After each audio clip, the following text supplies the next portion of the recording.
Let It Enfold You by Charles Bukowski.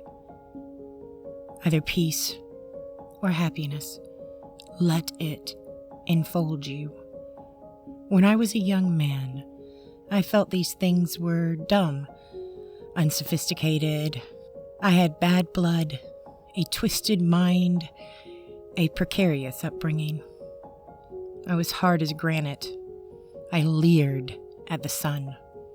I trusted no man, and especially no woman. I was living a hell in small rooms. I broke things, smashed things, walked through glass, cursed.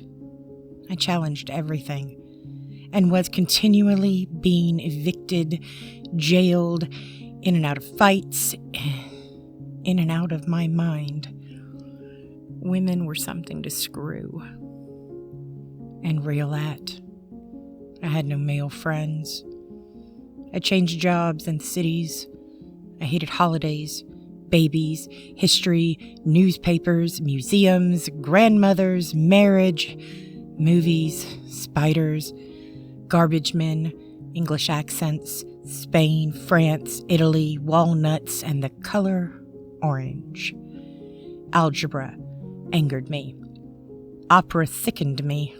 Charlie Chaplin was fake, and flowers were for pansies.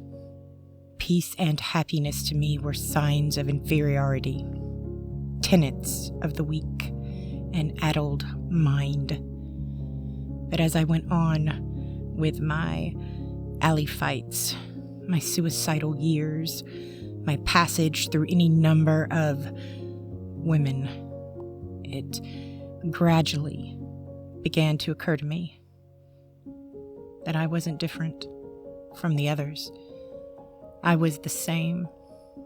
They were all fulsome with hatred, glossed over with petty grievances. The men I fought in alleys had hearts of stone.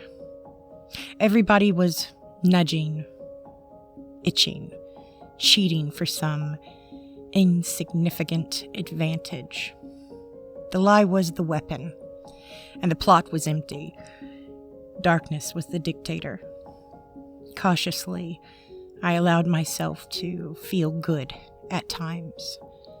I found moments of peace in cheap rooms, just staring at the knobs of some dresser, or listening to the rain in the dark. The less I needed, the better I felt. Maybe the other life had worn me down. I no longer found glamour in topping somebody in conversations or in mounting the body of some poor drunken female whose life had slipped away into sorrow.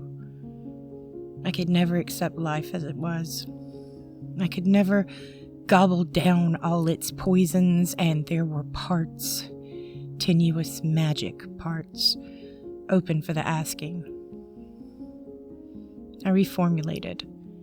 I don't know when, date, time, and all that, but the change occurred. Something in me relaxed, smoothed out. I no longer had to prove that I was a man. I didn't have to prove anything. I began to see things.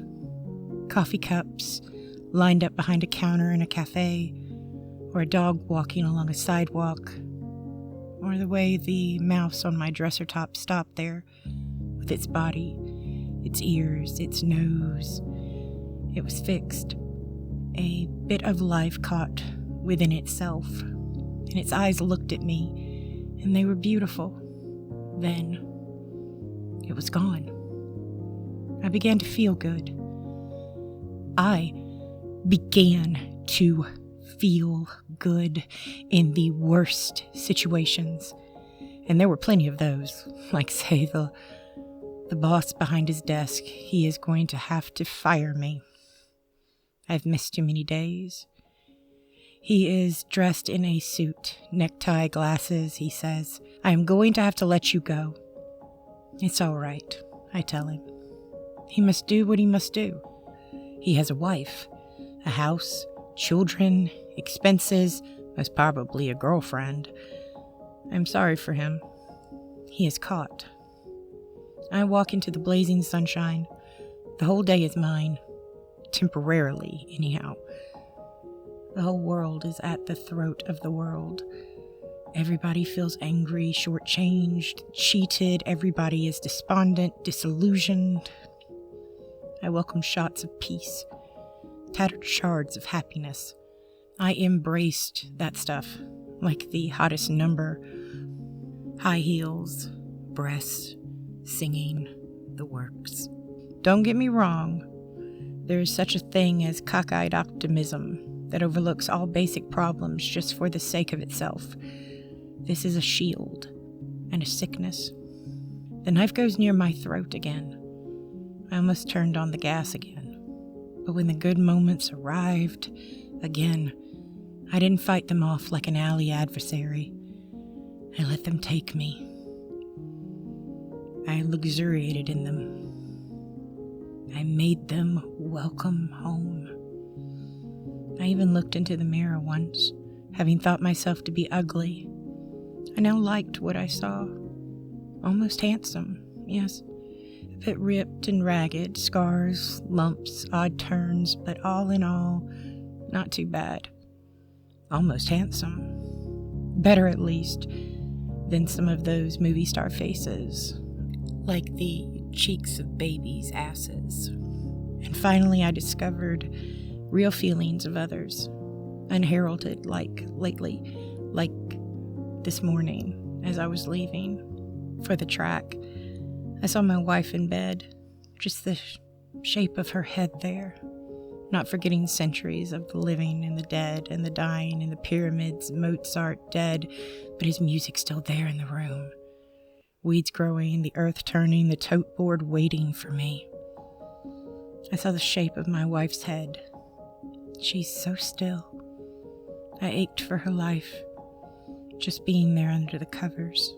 I kissed her in the forehead, got down the stairway, got outside, got into my marvelous car, fixed the seatbelt, backed out of the drive, feeling warm to the fingertips down to my foot on the gas pedal. I entered the world once more, drove down the hill, past the houses, full and empty of people. I saw the mailman, honked. He waved back at me.